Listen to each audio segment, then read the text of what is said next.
बहुत बड़ा महान सनातन धर्म है। कभी भी रंग किसी का गुलाम नहीं, धर्म किसी का गुलाम नहीं, राम किसी का गुलाम नहीं। इस देश का सबसे बड़ा सत्यानाशी का पेड़ अगर कोई है तो आर्यसत और मोहन भागवत जी हैं। अखिलेश यादव कह रहे हैं मेरा मंदिर में विरोध हो रहा है। मोहन भागवत जी ने ऐसा आग लगाया कि जो अखिलेश ही नहीं, पूरे बैकवर्ड और दलित समाज का अपमान हो रहा है। हम सारे क्षुद्र समाज के, भारत के आदिवासी हैं, सनातन धर्म के अच्छे मानने वाले हैं। आग लगे वो तो कह रहे हैं जाति पंडितों ने बनाई है, वो तो सही कह रहे हैं। लेकिन मोहन भागवत फिर मदनी के गले क्यों लगे हैं? मोहन भागवत जी मदनी जी के गले क्यों लगे हैं? ये भाईचारा नहीं, पहले ते बोले कि मुसलमान भारत के अंग हैं। जब हम लोग कहते हैं कि मुसलमान हमारे भाई हैं, हिंदू, मुस्लिम, सिख, ईसाई, बौद्ध, जैन, ये 160 धर्म एक बराबर है। किसी धर्म का मान सम्मान किसी से कम नहीं, किसी जाति की सम्मान किसी से कम नहीं। ये बीजेपी के लोग और बाबा रामदेव डेढ़ आग छटका करके समाज में आग लगाते हैं। बाबा रामदेव को तो सलवार वाला बाबा कहना चाहिए, वो सामाजिक आदमी नहीं है। योग कर रहे हैं, शरीर को स्वस्थ कर रहे हैं, निरोगी काया कर रहे हैं। रामदेव बाबा तो कोरोना का दवाई भी बना रहे थे, पास भी करवा लिए थे, वो दवा कहाँ चला गया? बाबा रामदेव, अन्ना हजारे, ये दोनों आरएसएस के दलाल हैं, समाज के सबसे बड़ा दुश्मन हैं। कहते हैं यादव है रामदेव, तो रामदेव यादव, अन्ना हजारे यादव, दोनों यादव कुल के सत्यानाशी हैं। और कुछ पूछना हो तो बताइए। कैसे सत्यानाशी हैं? बाबा रामदेव ने हमेशा झूठ बोला, धंधा किया, गुरु गोरखनाथ जी के चेला बने, राजा भरथरी, राजा गोपीचंद राजकाज छोड़ करके सन्यासी बन गए, राजा विश्वरथ विश्वामित्र हो गए, और ये जोगी बने, सुरेंद्र यादव से रामदेव बन गए। इन लोगों के अंदर केवल बीजेपी की दलाली है। मेरे पास माल रहे, आराम करते रहे, बाबा के नाम पर सब कुछ डकारते रहे। अन्ना हजारे, बाबा रामदेव संसार के सबसे बड़े झूठा हैं। ये नकली यादव हैं, यादव के नाम पर कलंक हैं। आप भाजपा का इतना विरोध क्यों कर रहे हैं? मैं भाजपा का विरोधी नहीं, मैं उनके नीतियों का विरोधी है। जो कहते हैं वो करते नहीं, कहते सबका साथ सबका विकास, तब फिर मुसलमान कहाँ चला गया? आज उत्तर भारत में दलित लड़कियों का बलात्कार होता है, जलाया जाता है, घसीटी जाती है, किसको सजा मिल रहा है?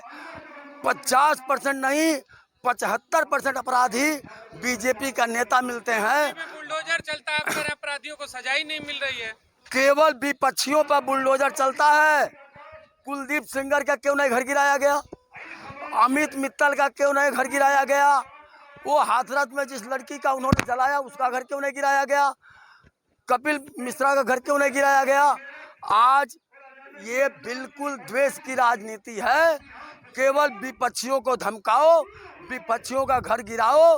राहुल गांधी को फेल करने के लिए बीजेपी आरएसएस के लोगों ने लाखों करोड़ों खर्च कर रहे हैं। जो राहुल गांधी कहते हैं, जो तेजस्वी कहते हैं, जो अखिलेश यादव कहते हैं, वो सामने आ जाता है। और ये लोग गोदी मीडिया को कंधे पर बैठा रखे हैं। धन्यवाद मैं आप लोगों को कहता हूं जो यूट्यूब चलाते हैं।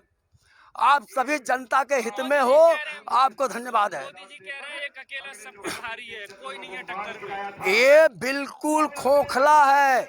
2024 में आया राम गया राम, न रामदेव बता पाएंगे, न अन्ना हजारे बचा पाएंगे। पहले बहुजन के काशीराम को तैयार किए, मायावती खा गई। अब उन्होंने केजरीवाल को तैयार किया, केजरीवाल ही मोदी जी को खा जाएगा। अच्छा, केजरीवाल विकल्प बनेंगे?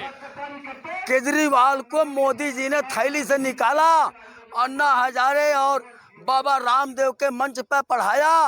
अब वही उनके जहर का होगा, विनाश काले विपरीत बुद्धि। मोदी जी ने संसद में कहा है कि ईडी के डर से सारा विपक्ष एक हो गया। भाई मोदी जी ने तो 75 साल के प्रधानमंत्री राहत कोष को खा गए। उन्होंने अभी 2 दिन पहले पेपर में निकाला कि ये पीएम केयर फ्रंट है, ये ट्रस्ट है, इसका ना तो संसद पूछ सकता, न सुप्रीम कोर्ट पूछ सकता, न पत्रकार पूछेंगे, न जनता पूछेगी। ये माल प्रधानमंत्री ट्रस्ट का है। 75 साल का प्रधानमंत्री की राहत कोष में जिन लोगों ने राहत राशि दिया, सारा बाबा खा गया। चौकीदार चोर है, चोर बन के आ गया। कह रहे हैं अखबारों से विज्ञापनों से नहीं बना है नरेंद्र मोदी ने चोर बाजारी से बना। ईवीएम हटा दीजिए, कान पकड़ के भगा दीजिए। अरे आप लोगों को वोट नहीं मिलता है तो ईवीएम का विरोध करते हैं। महाराज जी 35% वोट है मोदी जी का, 100 में 35% पाए हैं, 45 पार्टियां जुटाए हैं। अब धीरे धीरे उनसे नीतीश कुमार निकल गए, मायावती निकल गई, ममता बनर्जी निकल गई, फारूक अब्दुल्ला निकल गए, वो महबूबा जी चली गई, शिवसेना चला गया, आज मायावती भी चली गई।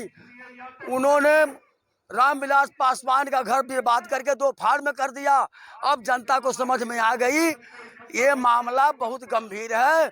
मोदी को छोड़ो, संसार को जोड़ो, भाईबंदी बना के रखो। कह रहे हैं कांग्रेस को 70 साल दिए, अभी तो भाजपा को 10 साल भी नहीं हुए हैं, अभी से हिसाब। कांग्रेस के एक कार्यकर्ता के बराबर भी मोदी जी नहीं है। 75 साल में सबसे कम पढ़ा लिखा व्यापारियों का गुलाम है मोदी जी। एक कांग्रेस के कार्यकर्ता के बराबर नहीं है मोदी जी के। हम दो हमारे दो केवल व्यापारियों के गुलाम हैं। एक कार्यकर्ता कांग्रेस के एक कार्यकर्ता के बराबर भी नहीं है। तो कांग्रेस को समर्थन क्यों नहीं करती है जनता? भाजपा को क्यों करी, मोदी को क्यों पसंद कर रही है? आज मोदी जी के पास केवल यूपी और गुजरात है, बाकी बेईमानी का राज है। 2024 में सारा आया राम गया राम खत्म हो जाएगा।